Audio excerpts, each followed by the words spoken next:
Hey, what's good, y'all? Welcome back to Kid Talks. We're going to be recapping 4 games from Sunday, last night of the NBA playoffs. We had a few game 4s, 4 game 4s, I should say.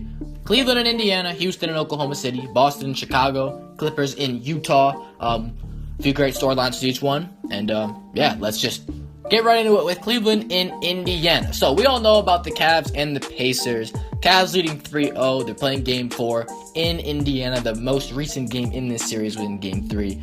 LeBron James and the Cleveland Cavaliers came back from 26 down in the second half to secure a huge victory to go up 3-0. And basically, a lot of people after this game were saying, okay, now it's over, because this was the game, and including me, because I originally had the Cavs winning in 5. I would say this Pacers still won at home. And Game 3 was that game to win for them. If they were going to win at home, it was going to be Game 3 because they were up 26. That was their golden opportunity to get them back in the series after trailing 2-0. But they missed it. They choked big time.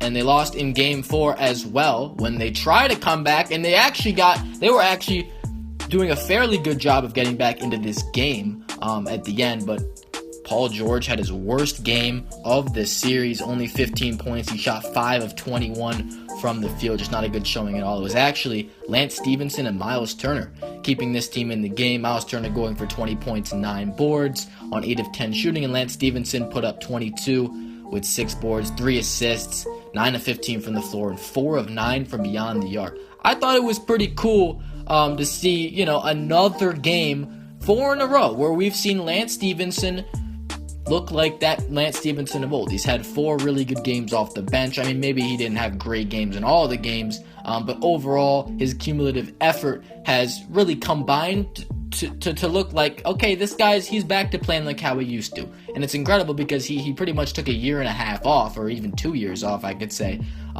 because when he was on those other teams, he really didn't look like anything at all. But he has that same energy.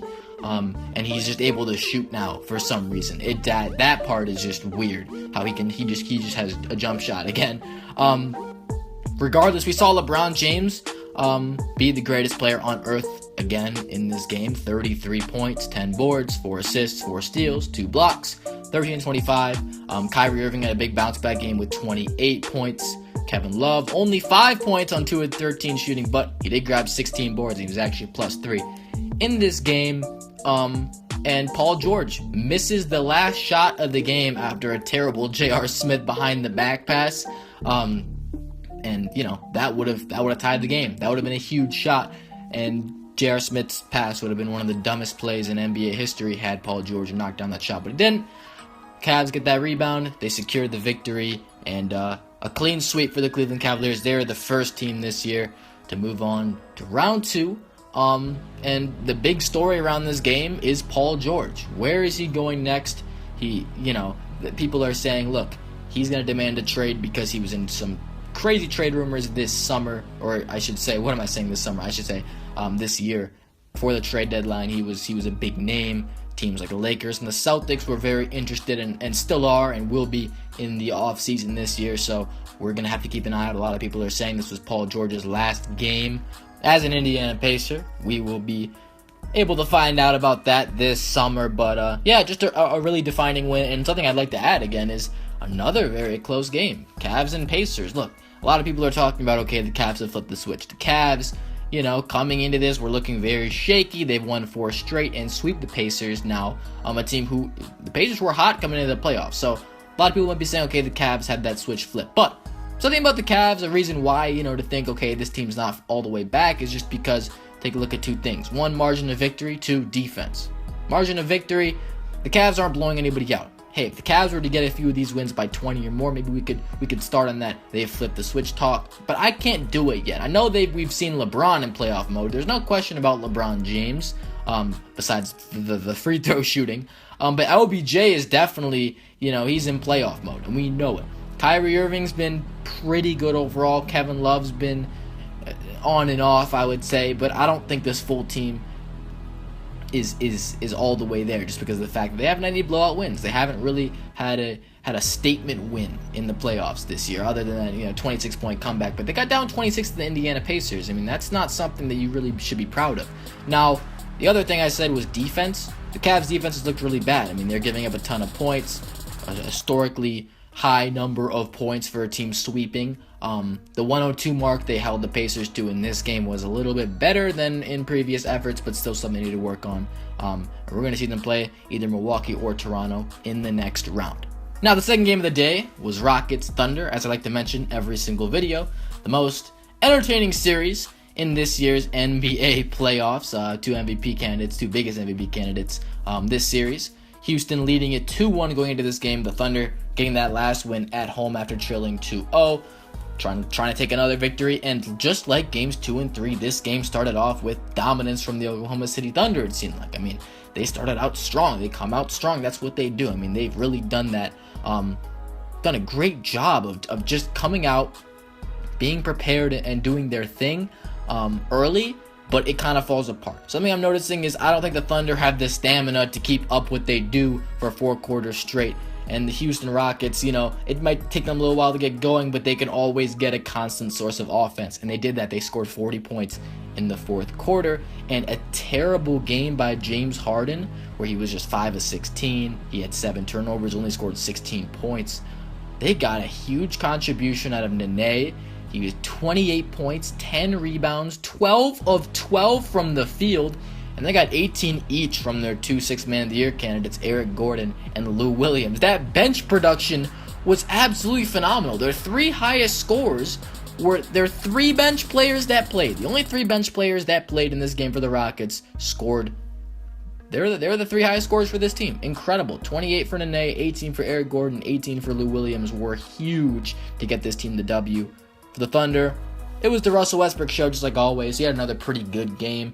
If you call 35 points, 14 rebounds, and 14 assists, pretty good. And he was plus 14. I mean, the 10 for 28 field goal percentage, it's not great. We know this. But look, he's your shot taker, he's your shot maker, and Russell Westbrook did enough of the other things to get this team, the lead for most of the game. Now, the problem is that Russell Westbrook was plus 14, and his backup, Norris Cole, was minus 18 in 9 minutes. Russell Westbrook played 39 minutes, was plus 14, and the team lost by 4. That's incredible. In the 9 minutes Norris Cole was in, they got outscored by 18 points.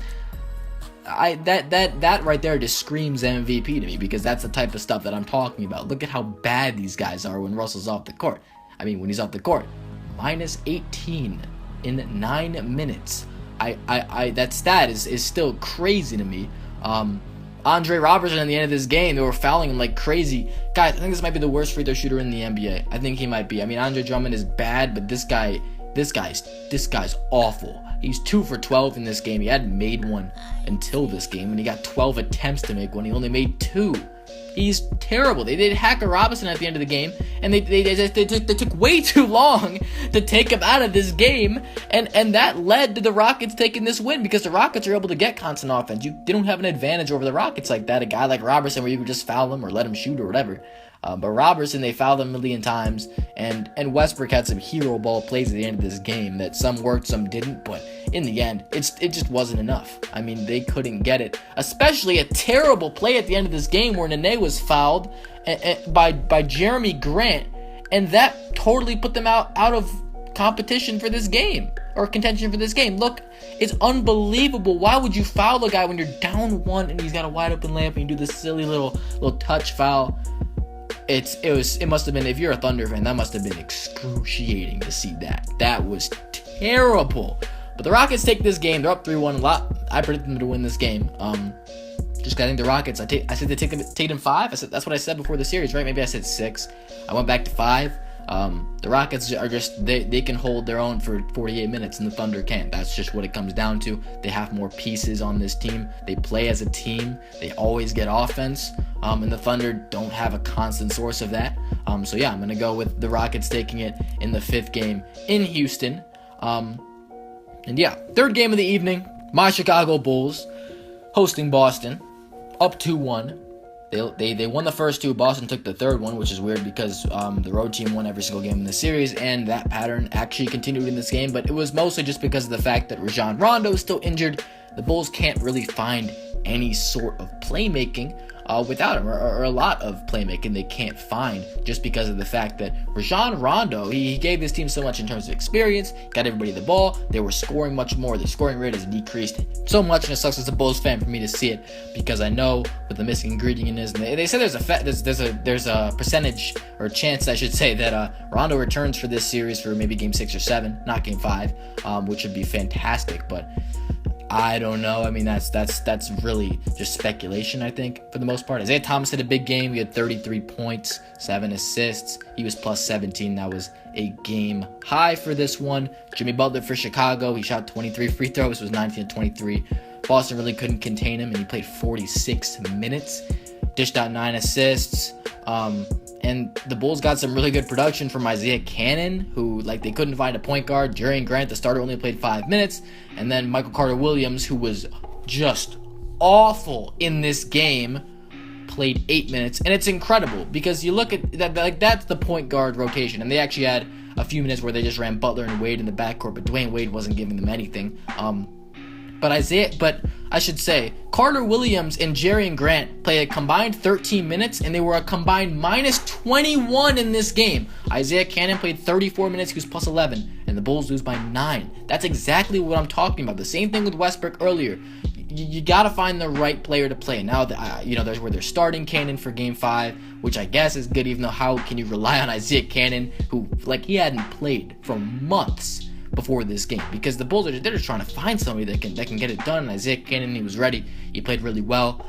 13 points, 3 assists. He was 4-10 from the floor, 3 of 7 from the arc. I don't understand, how can Grant and Carter Williams be that bad? Minus 21 in 13 minutes, just like Norris Cole, being whatever he was. I believe it was minus 18 in 9 minutes. That's terrible. How can you do that? This is the prediction I got wrong. I predicted the Bulls to win this game. They couldn't do it. I'm pretty worried.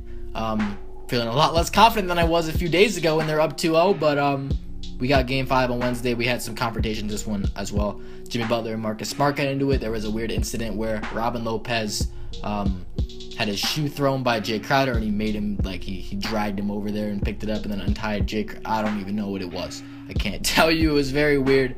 And Isaiah Thomas and Michael Carter-Williams got into a verbal altercation. It was weird. It was just a little chippy. We're gonna get to see these two teams play again on Game 5. I'm pretty excited, kind of. But it was just some bad basketball. Bulls fan watching the beginning of this game. They got down 20 again, that happened last game, and they came all the way back again and then lost. It's just you lose all the hope in the beginning, get the hope back, and then lose it all at the end. It's painful. Maybe I shouldn't have a lot of hope to begin with, because it's an 8 seed, but everybody's talking about how this is an upset opportunity, and then it's just not happening right now. My prediction, I said Celtics in 7. I'm saying Celtics in 7 now, because this has gone downhill, and maybe the Bulls can get 1. I'm thinking they gotten closer, but I don't see them pulling it out. I'm sorry, I can't see it. I said Celtics in 7 at the beginning of the series. Now it's turning into more of what I expected it to be. And yeah, on to the last game of the night. LA Clippers in Utah. This was a fun one. We get to see. I actually personally really like this matchup, because it's the Clippers, who they got Chris Paul. They got some stars of their own. Even they lost Blake Griffin, they still got some guys that can really play on this team. Jamal Crawford had a huge game in this game.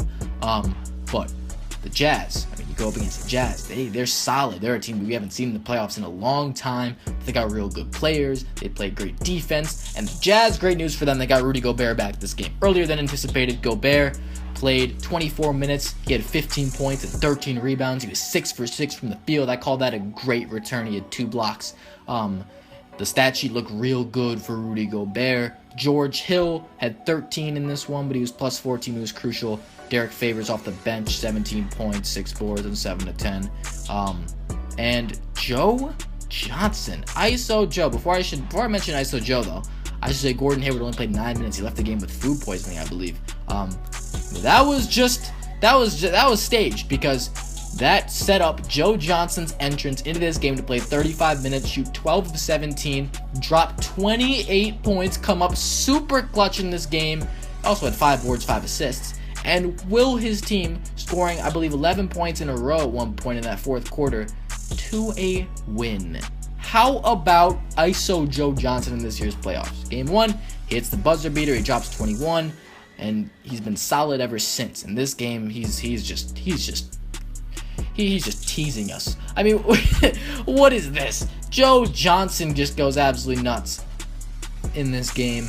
We're seeing some vintage Joe Johnson. For the Clippers side, I mean, what more can CP3 do? 27 points, 12 assists, 9 boards. He was 10 of 21 from the floor. CP pretty much did his thing.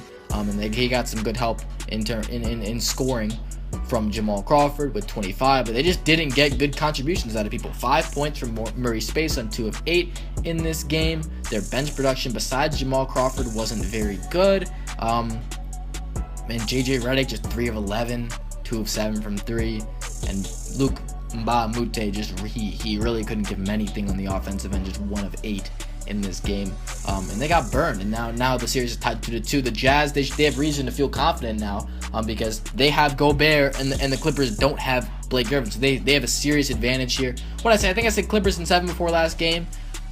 Oh man, I think I might have to change it. I think I might, because it really looks like I think I might have to go Jazz in 6. I think I'm gonna go Jazz in 6. Yes, I'm changing it Jazz in 6.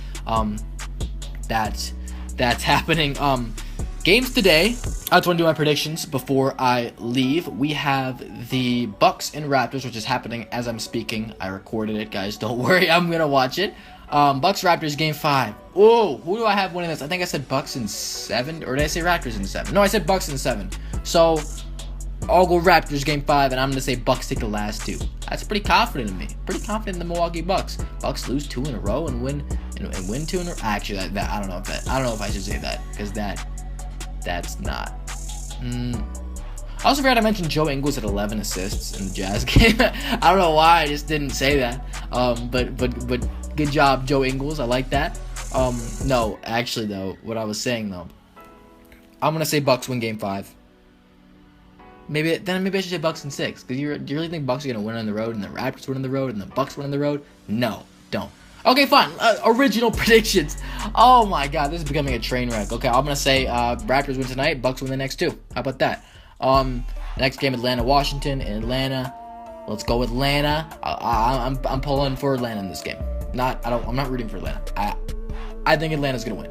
I think they're gonna even up at 2. Atlanta's a tough team, especially at home. You saw what they did last game. I think they're gonna continue doing what they did. And those games in Washington at home, they were pretty close. And then what's the last one? Oh yeah, Golden State, Portland. Okay, just call it a sweep. Okay, Yusuf Nurkic isn't even playing. The Blazers have shown no ability to keep a lead or to stay in a game, to stop the Warriors from scoring, which if you can't stop the Warriors from scoring, you can't beat the Golden State Warriors. That's just how it goes. So yeah, that's gonna do it for this video. If you enjoyed it, don't forget to leave a like, subscribe if you're new, comment what you think about the NBA playoffs so far, which series has been the best so far, who's the MVP of the playoffs. I'm saying LeBron, but you guys let me know your opinion. Yeah, I'm out. Thanks for watching, y'all. Peace.